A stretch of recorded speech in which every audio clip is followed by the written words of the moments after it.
vamos abordar hoje como não compreender Lacan, que é o nosso seminário, Cronos no Real da Clínica.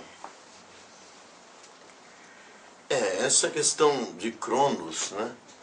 Aqui é essa pintura que está aqui entre os dois pais da psicanálise, de Goya, do pintor espanhol Goya, Cronos devorando os seus filhos, né? É o nome desta pintura. Aqui, quando se fala em Cronos, nós estamos... ele era o deus do tempo, né? Então nós estamos procurando a coisa dentro da psicanálise, a questão do tempo dentro da psicanálise. Lacan, eu diria que Lacan se envolveu muito diretamente com a questão do tempo. Tempo que vem do latim tempus, ou temporis, né? Temos a palavra crono, mas que ela passou a ser uma palavra bastante rebaixada, utilizada em termos os mais, às vezes até chulos, né? Que não cabem dentro do discurso da psicanálise.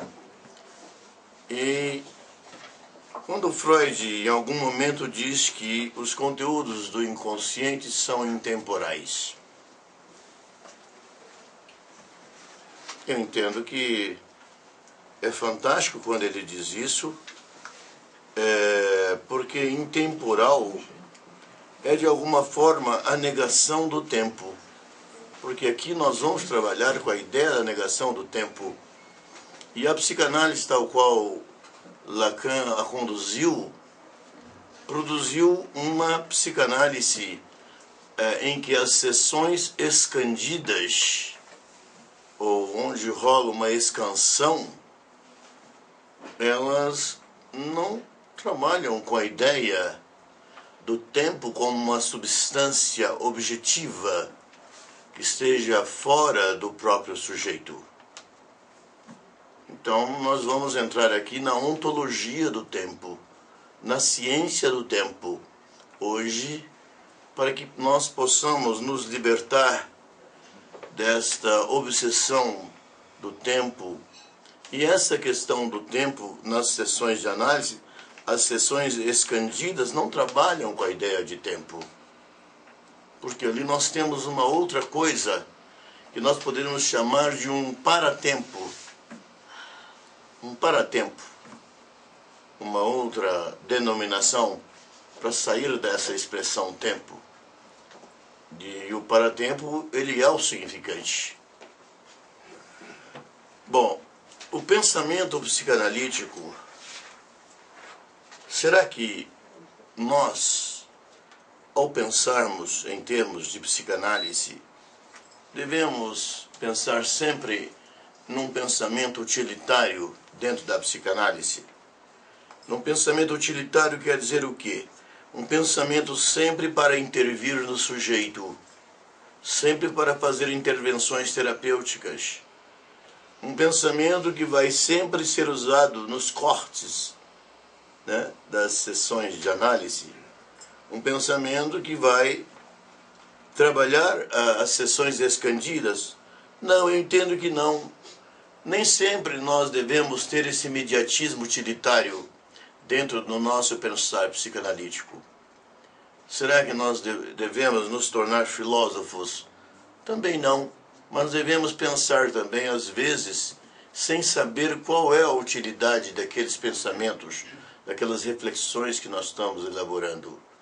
E isso que eu vou dizer hoje à noite não é uma palestra, não é uma conferência, não é uma aula, mas eu estou trazendo aqui uma reflexão.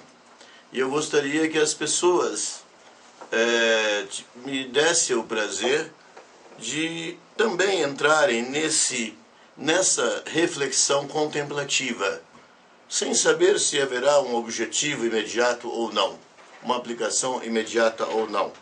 Agora, é claro que o pensamento que interfere na estrutura do sujeito, obviamente fazendo com que hajam as transformações estas que nós sabemos que elas sempre são enodadas, elas estão sempre ali em torno do Novo Romeu, em torno dessa dinâmica do real que assola a sessão de análise, né? Em sua originalidade, em sua archa. E finalmente, transitando pelo imagado, possa chegar àquilo que nós chamamos de simbólico. Aliás, o real nós nunca conseguimos vencê-lo, ele sempre ficará lá, mas alguma coisa ocorrerá para que esse real deixe de ser tão importante na estrutura do sujeito. Com o real a gente não consegue fazer nada. Bom, não fiquem com sentimentos pessimistas quando eu digo isto, porque talvez eu queira dizer outra coisa e não aquilo que eu esteja dizendo ips literis. A trilogia dos meus significantes hoje, quer dizer, e que compõe essa titularidade, eu agora recebi no meu Facebook uma comunicação de um grupo do México, que se chama Nueva Escuela Lacaniana de México, DF, e que eles publicaram um livro que se chama La Clínica y lo Real. Achei bem interessante. Deve ser interessante as reflexões. É um grupo e cada um faz um texto em torno dessa questão. É muito atual, porque a questão da clínica do real, eu entendo que toda a psicanálise é uma clínica do real, é o desconhecido, né? É o não sabido, né? É o sujeito, né, suposto saber, né, que nada sabe. E a clínica psicanalítica é exatamente isso. Então vamos voltar aqui nessa questão da nossa cadeia de significantes. O real, que é o primeiro significante, ou o primeiro nó, podemos assim compreender. Temos o Cronos e temos a clínica. O Cronos eu envolveria toda uma cadeia de significantes, em que o imaginário estaria também envolvido, o real, simbólico e imaginário, e a clínica seria o andamento prático da estrutura, do santoma, ou o andamento que se faz clinicamente com o inconsciente. Porque isso aqui é bastante importante. E por que nós colocamos Cronos aqui?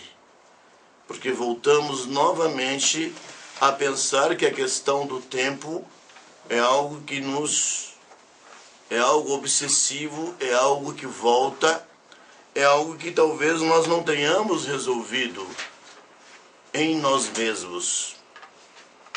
Como aqueles que ocupam o lugar do analista ou estão trabalhando para ocupar o lugar do analista.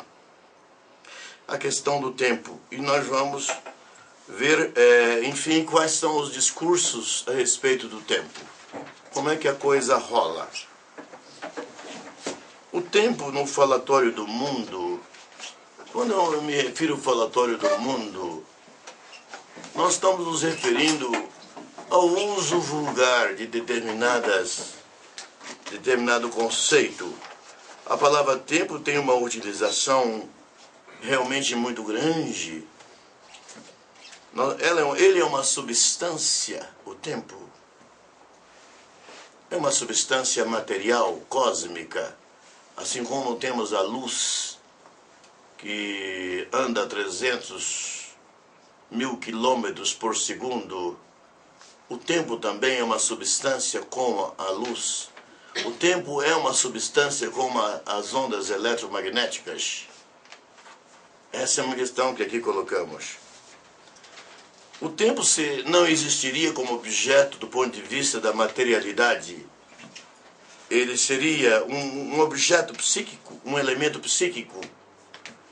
Eu poderia adiantar que Albert Einstein tende a dizer que o tempo ele é psíquico. Ele não coloca o tempo como sendo...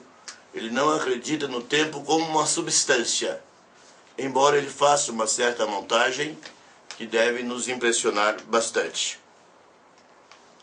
Alguns filósofos, alguns pensamentos filosóficos colocam o tempo como sendo um movimento. O movimento de rotação da Terra, gerando os dias e as noites, seria o tempo. O movimento de translação da Terra em torno do Sol, gerando as estações, seria também o tempo. Então, aí voltamos à questão do tempo como movimento. Mas aí, onde é que está o tempo? Nestas situações que a gente está colocando. E temos o tempo também como aparatos. Temos o relógio.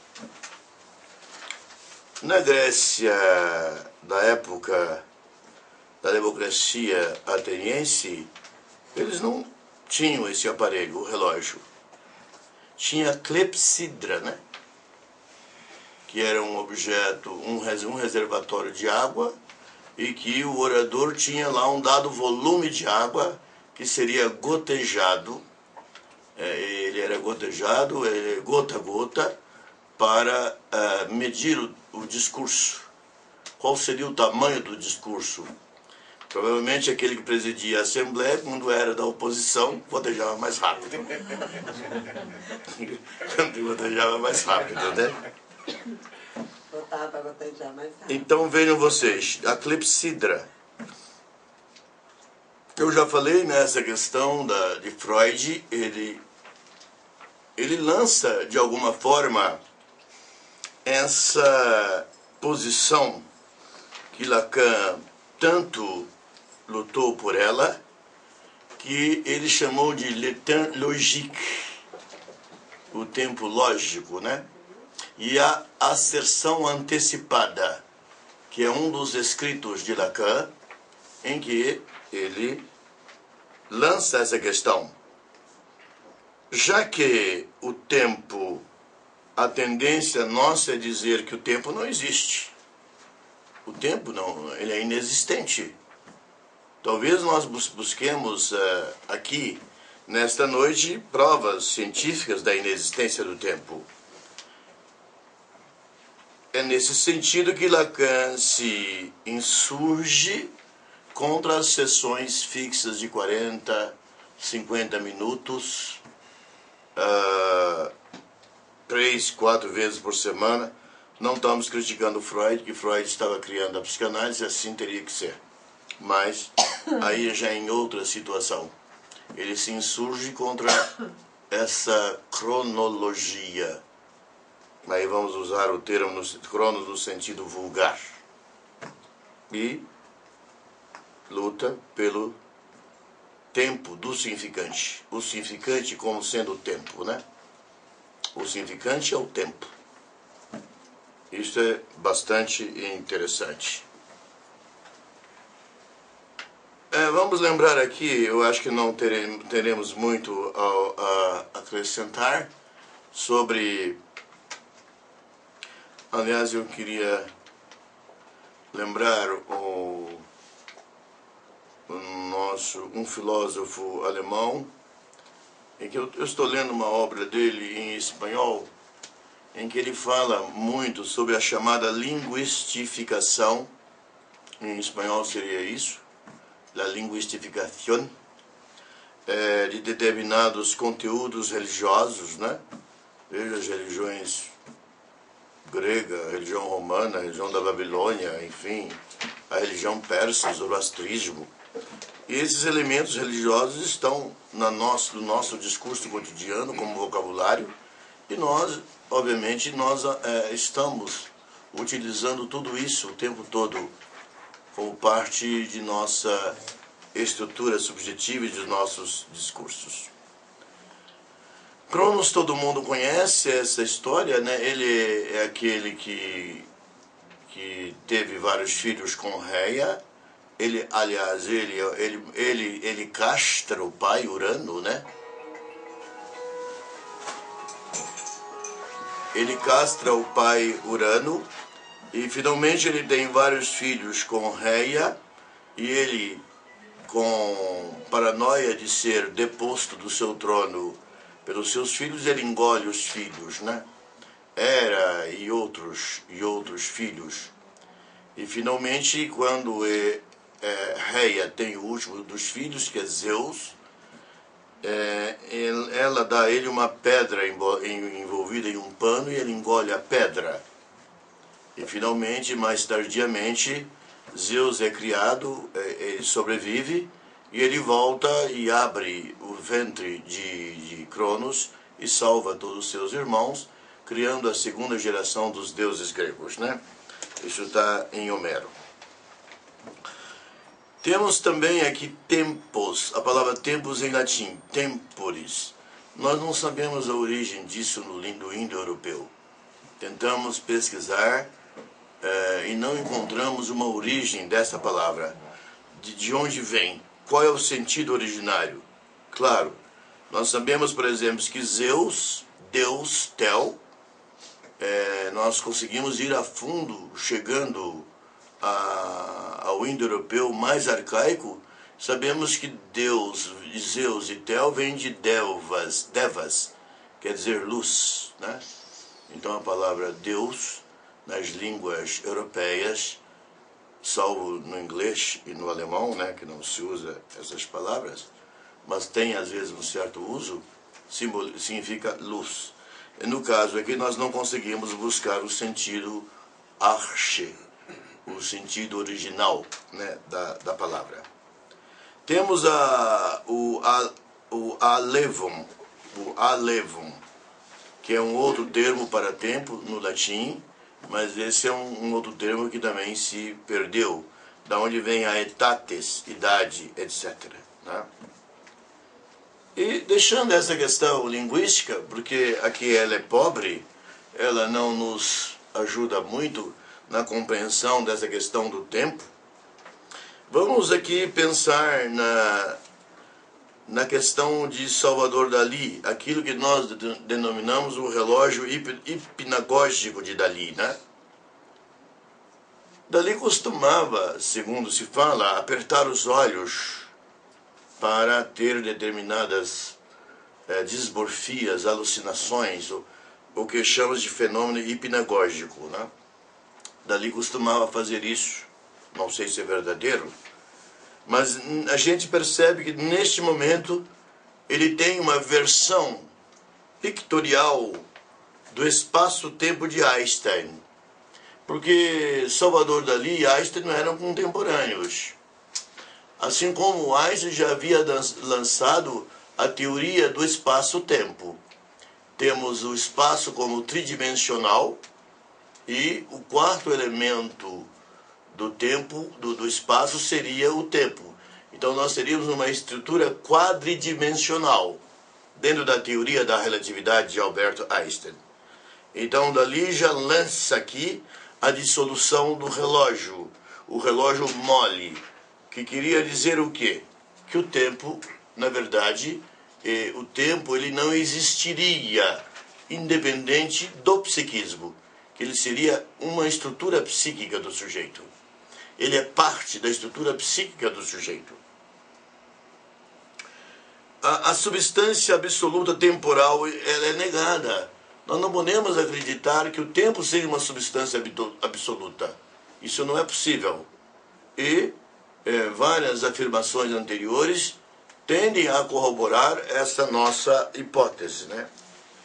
E esse relógio mole de Dalí, ele vem afirmar e dar a chance da subjetivação fenomênica do tempo. O tempo sendo algo de um fenômeno interior, do processo fenomênico do sujeito, do eu-je, do eu-moi, pode ser, do eu-je, do eu-moi, do isso? Pode ser? Por que não? Então vejam vocês, ilustrando de maneira pictórica pela construção, pela pintura de Salvador Dalí, um surrealista, né?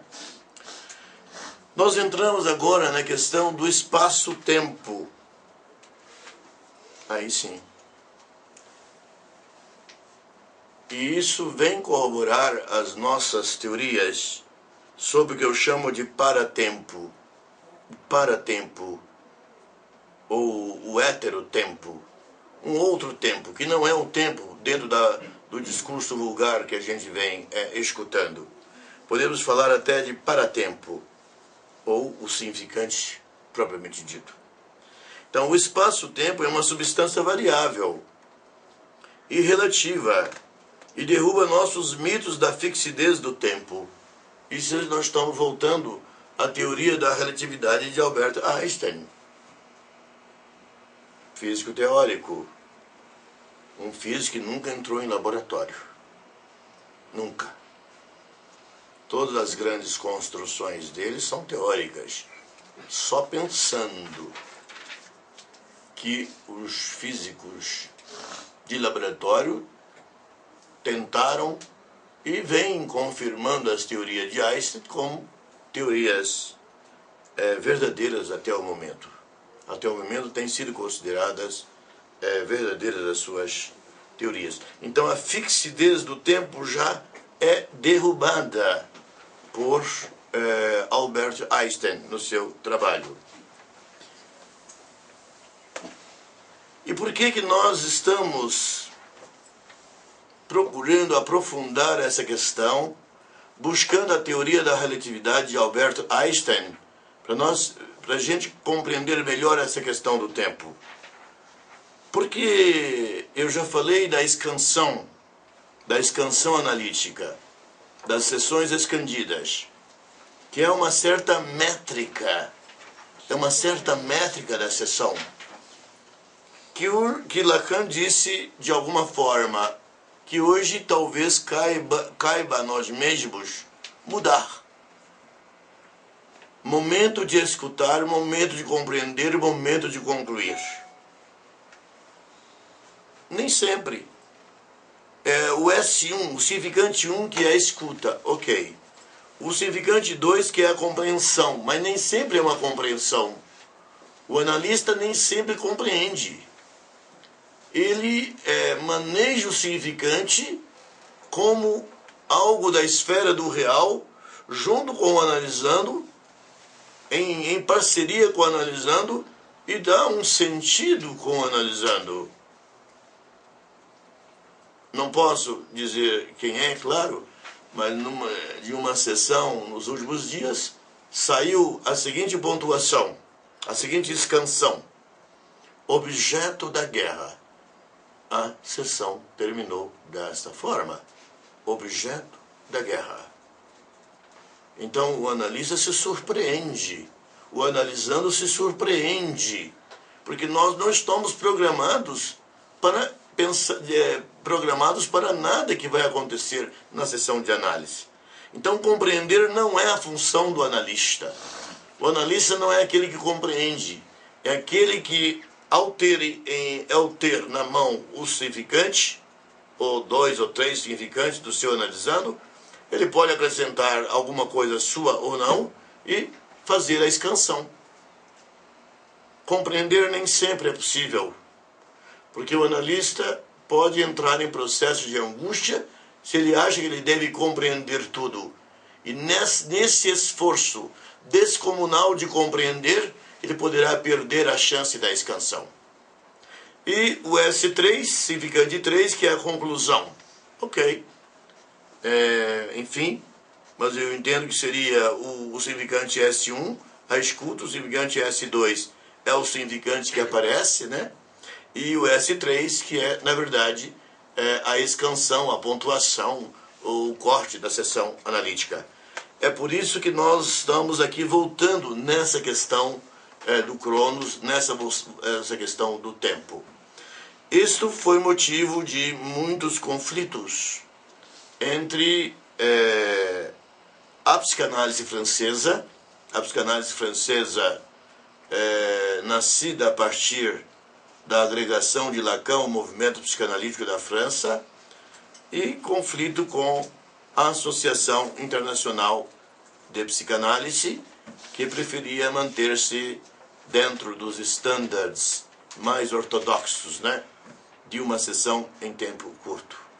Porque a sessão de uma sessão de tempo longo, de tempo pré-determinado, porque há momentos claros em que a sessão já está terminada. E se o analista não fizer a escansão naquele instante, se terá perdido a chance de uma grande transformação ou de uma transformação importante para aquele sujeito daquela sessão de análise. Então vejam vocês,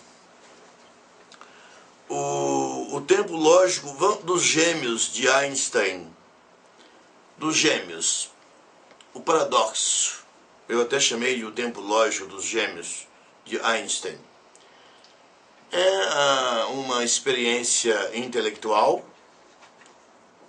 em que um gêmeo permanece na Terra durante 20 anos e o outro estaria viajando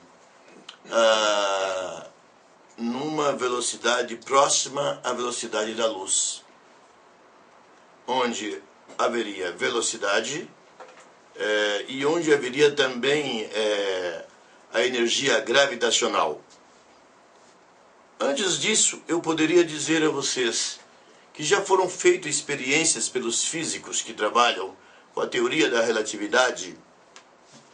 Eles colocaram um relógio atômico igual em terra e outro relógio atômico numa aeronave e voando a alta velocidade e quando voltaram à Terra, aquele relógio que estava dentro da aeronave voando a uma altitude grande, ele havia movimentado-se mais lentamente, mostrando que a questão do espaço-tempo é variável. De acordo com a situação, esse tempo vai mudar de dimensão. Ele pode ser maior ou pode ser menor. Então, no caso dos gêmeos, do paradoxo dos gêmeos, um permanece na Terra, outro andando à velocidade da luz, e num período de 20 anos na Terra, quando o outro voltou, o outro havia envelhecido somente 16 anos, ou 12 anos, eu não me lembro o cálculo exato, e o outro havia envelhecido, o que ficou na Terra, tinha envelhecido 20 anos. Então, o que Einstein mostra? Que o tempo ele não existe como uma unidade fixa.